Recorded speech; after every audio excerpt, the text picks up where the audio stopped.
Bienvenue dans cette section de notre cours sur Git où nous allons découvrir le rôle crucial du fichier Git ignore. Point Git ignore, je précise bien. Alors, lorsque vous travaillez sur des projets logiciels, il est essentiel de contrôler quels fichiers et quels dossiers sont suivis par Git et lesquels ne le sont pas aussi. Ici, nous allons explorer comment et pourquoi utiliser point Git ignore pour améliorer la gestion de vos projets. Tout d'abord, on va définir qu'est-ce que le fichier .gitignore. Le fichier .gitignore est un outil puissant utilisé par Git pour exclure certains fichiers et dossiers du suivi. Cela signifie que les modifications apportées à ces fichiers ne seront pas prises en compte par Git et ils n'apparaîtront pas dans vos commits ni ne seront envoyés à votre dépôt distant. Très important. Maintenant, découvrons pourquoi utiliser .gitignore. La première raison est la sécurité. Alors, exclure les fichiers contenant des informations sensibles telles que des mots de passe, des clés API ou des fichiers de configuration contenant des dossiers critiques. Deuxième avantage, c'est la propreté. Gardez votre dépôt propre en ne suivant pas les fichiers temporaires ou les fichiers de compilation qui peuvent être générés lors de l'exécution ou du test de votre code.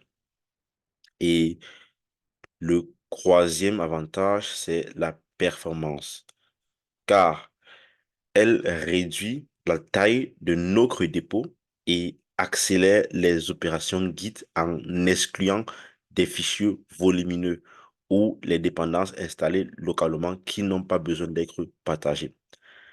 C'est très important d'utiliser ce fichier-là lorsqu'on travaille avec Git. Alors, on va voir ici comment le créer et l'utiliser.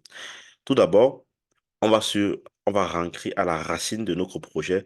Comme vous voyez ici, nous sommes à la racine de notre projet et on peut vérifier là avec ls et on peut très bien voir aussi. Ok, d'accord, nous sommes là au niveau de nous sommes au niveau de la branche main. Maintenant, et on peut voir très bien que dans notre projet, il y a ces fichiers-ci. Il n'y a pas encore le fichier gitignore. On va le créer simplement avec notre éditeur Vim. Nous sommes actuellement dans le Git bash. Donc, je tape Vim git ignore. J'ai mal écrit. Ouais, vous devrez bien écrire ça pour que tout soit pris en considération, quoi. OK. À l'intérieur, là, je suis dans mon éditeur Vim et avec I, c'est pour éditer. Et là, je peux déjà éditer. Maintenant, à l'intérieur, on décide simplement quels sont les fichiers qui ne seront pas mis en ligne. Donc, on va faire un petit test là. On va, après ça, on va créer par exemple un fichier, disons, mettons ici info.txt. Donc, après ça, on va créer un fichier info.txt. Donc là, je vais seulement dire, OK, info.txt, lorsque je fais un git commit et un git push, info.txt ne sera pas pris en compte. Donc, on va plus tard vérifier est-ce que info.txt a été publié. Maintenant, dans notre fichier .gitignore, vous imaginez par exemple que vous voulez exclure tous les fichiers .log, donc vous allez écrire comme ceci, étoile, .log, pour exclure tous les fichiers .log. Imaginez que vous voulez ignorer un dossier spécifique. On suppose que ce dossier-là, c'est temp, on écrit comme ceci. Et là, le dossier temp sera simplement ignoré. Maintenant, si vous voulez ignorer par exemple un fichier spécifique qui est dans un dossier, supposons que on a un fichier dans le dossier config qui s'appelle par exemple database.xml que vous voulez ignorer. Alors, le dossier sera pris en compte, mais le fichier database.xml ne sera pas mis en ligne. Alors, vous pouvez aussi, par exemple, décider d'ignorer carrément tous les fichiers, mais c'est pas conseillé. Ou bien vous pouvez dire que, par exemple, ne pas ignorer les fichiers, je vais ignorer tous les fichiers sans ignorer les fichiers PTEX avec l'extension .md. Ça peut se faire. Donc, et Pour commenter, par exemple, vous allez utiliser ce hashtag. Donc, hashtag, ceci est un commentaire. Ceci est un commentaire. Donc, pour commenter, on utilise le hashtag et puis on commente quoi. Donc, ce qu'on va faire, on va créer, comme je viens de dire, on va créer le fichier info.txt pour vérifier est-ce que cela a bien fonctionné. Alors, suivez et restez connectés. Là, je vais enregistrer avec WQ. J'enregistre le fichier gitignore que j'ai créé et là, je peux vérifier avec ls, bon, ls-la pour tout voir ou bien -a.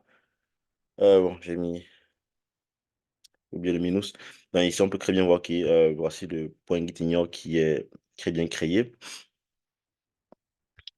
On a dit qu'on allait créer le fichier. Donc, créons toujours avec vim info.txt. Ouais, à l'intérieur, disons juste, moi, c'est Donald. Voilà. Et là, on sort, on se regarde et on vérifie est-ce que le fichier info.txt est là. OK, on voit le contenu 4 info.txt. OK, on voit très bien que le contenu du dossier info.txt a bien moi c'est Donald. Et on va encore vérifier est-ce que ce fichier-là est bien dans gitignore 4.gitignore. OK, on a bien à la première ligne info.txt. Donc, ce qu'on va faire, c'est on va essayer de faire un git. On va faire un git add. À la suite, on fait un git commit. Et là, on va dire add.git ignore. Et là, on fait un git push. Donc, on va aller en ligne, vérifier est-ce que on a le fichier info.txt. Puisque normalement, on ne doit pas l'avoir. Donc, allons vérifier ça tout de suite. Euh, je pensais ici. Voilà, très bien.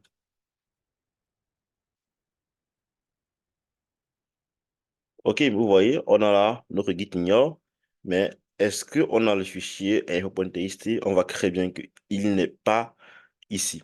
Donc, tout a bien fonctionné, quoi. Alors, le fichier git ignore est un élément essentiel de la gestion efficace d'un projet Git. En vous permettant de spécifier quels fichiers et dossiers doivent être ignorés par Git, il contribue à la sécurité, à la propreté et aux performances de votre projet. Prenez le temps de configurer correctement .gitignore pour chaque projet, pour chaque nouveau projet, et vous vous épargnez bien des cracas à l'avenir. Et un conseil aussi, vous pouvez taper sur Google comment générer un gitignore file. Il y aura beaucoup de liens pour vous aider à le faire et vous pouvez cliquer sur, vous pouvez par exemple spécifier les langages de programmation que vous allez utiliser dans votre projet et ils vont vous aider directement à générer des points gitignore. Alors, c'était tout pour cette vidéo et si elle t'a plu, n'hésite pas à regarder les prochaines vidéos. Merci.